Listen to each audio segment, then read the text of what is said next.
लगातार आप रामलला के दर्शन कराने भी लोगों को लेकर जाते हैं, तो मैं पहले शुरुआत इसी से ही करूंगी कि इस बार की क्या प्लानिंग है, इस साल कब भेज रहे हैं लोगों को रामलला के दर्शन के लिए?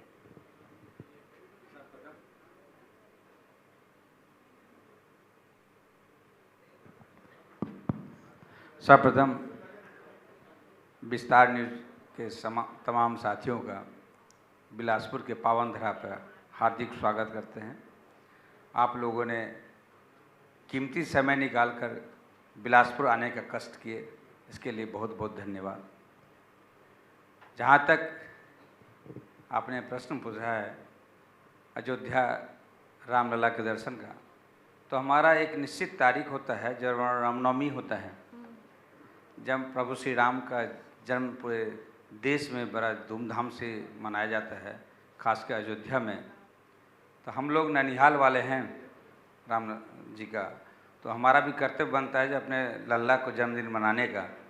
तो हम 1000 लोगों के साथ अयोध्या जाते हैं और रामनवमी के अवसर पर दर्शन करते हैं। इस बार 26 मार्च को रामनवमी है, तो 25 मार्च को हम लोग यहाँ से प्रस्थान करेंगे।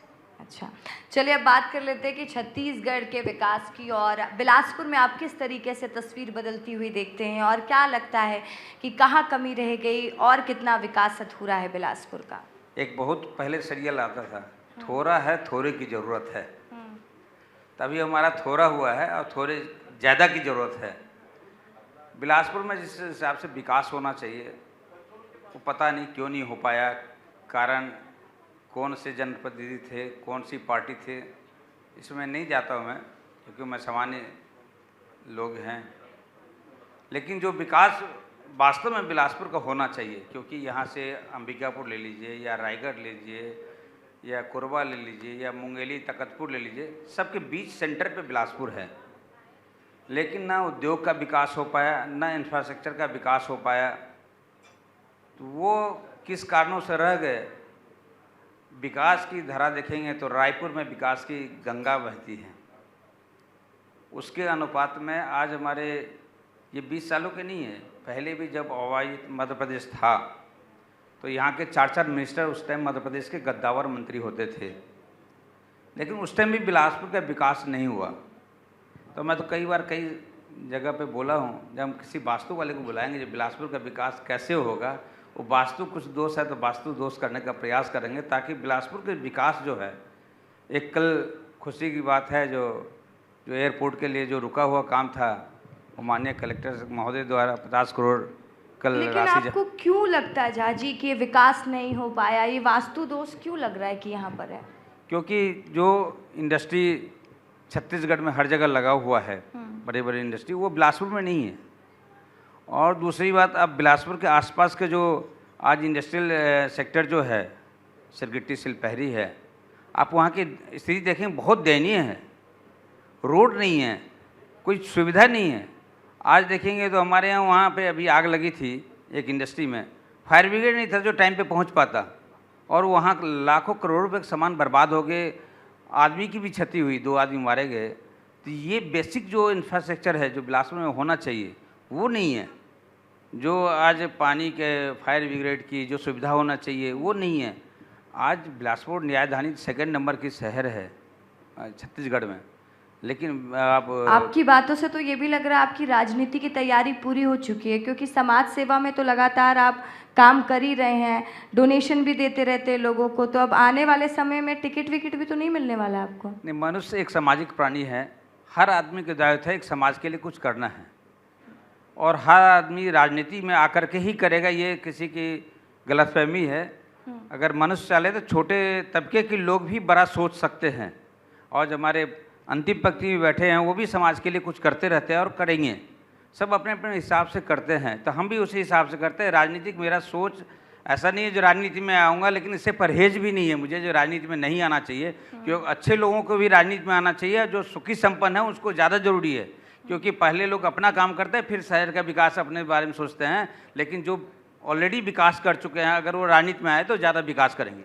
बिल्कुल, आपने एक टैक्स की भी बात की थी, और जब बिलासपुर में सबसे ज़्यादा जो टैक्स पेयर की चर्चा होती है उसमें प्रवीण झा का नाम आता है कि ये टैक्स देते हैं, क्योंकि लगातार आप अच्छा काम भी कर रहे हैं।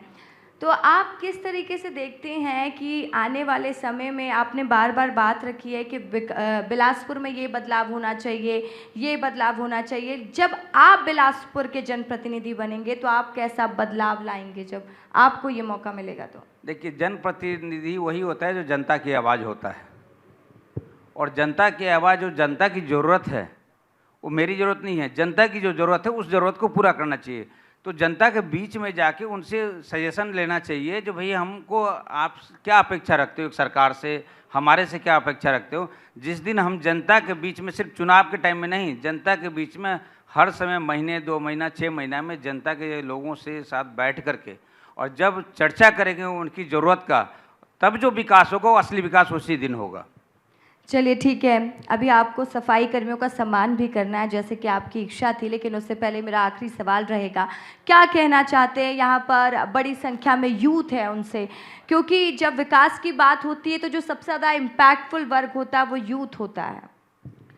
देखिए, ये यूथ जो है हमारे देश का असली भविष्य है, क्योंकि वो जैसा संवारना चाहेंगे देश को वैसा देश बनेगा। तो यूथ से बहुत आशा रहता है। मैं यूथ से एक ही चीज़ कहता हूँ, जो देश में नौकरी की अभाव है, आप नौकरी की तरफ मत बढ़ो, नौकरी देने वाला बनो।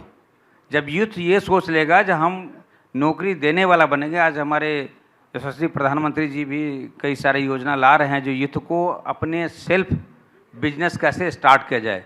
तो हम ज़्यादातर यूथ से, आप डॉक्टर, इंजीनियर और प्रोफेसर बनने के चक्कर में ज़्यादा मत रहो, क्योंकि डॉक्टर भी उतनी ही कम ज़रूरत है, इंजीनियर भी उतनी ही कम ज़रूरत है। तो आप एक बिजनेस में अपार संभावना है। आप देखेंगे चाइना में छोटे छोटे गांव में बड़ी बड़ी इंडस्ट्री लगे हैं, जो छोटे अच्छे युवा, जो 22-23 साल के युवा हैं, वो जब कॉलेज पास आउट होते हैं तो अपने एक बिजनेस स्टार्ट करते हैं। हमारे देश में वो कल्चर नहीं आया है, वो कल्चर डेवलप करना है जो हमारे युवाओं को कैसे प्रेरित करें।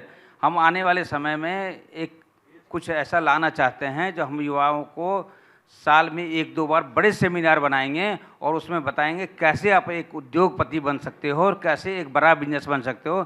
जब मैं उद्योग स्टार्ट किया था और जब मैं इस जगह पे आया था, तो मैं आपको बताता हूँ, बिलासपुर में साइकिल में किराए में लेता था और किराए में साइकिल दिन चले आते थे। मेरे पास खुद की साइकिल नहीं थी। आज मैं हवाई जहाज़ चलाने की क्षमता रखता हूँ। बिल्कुल, तो आपने बहुत बड़ा मैसेज दिया है युवाओं को। और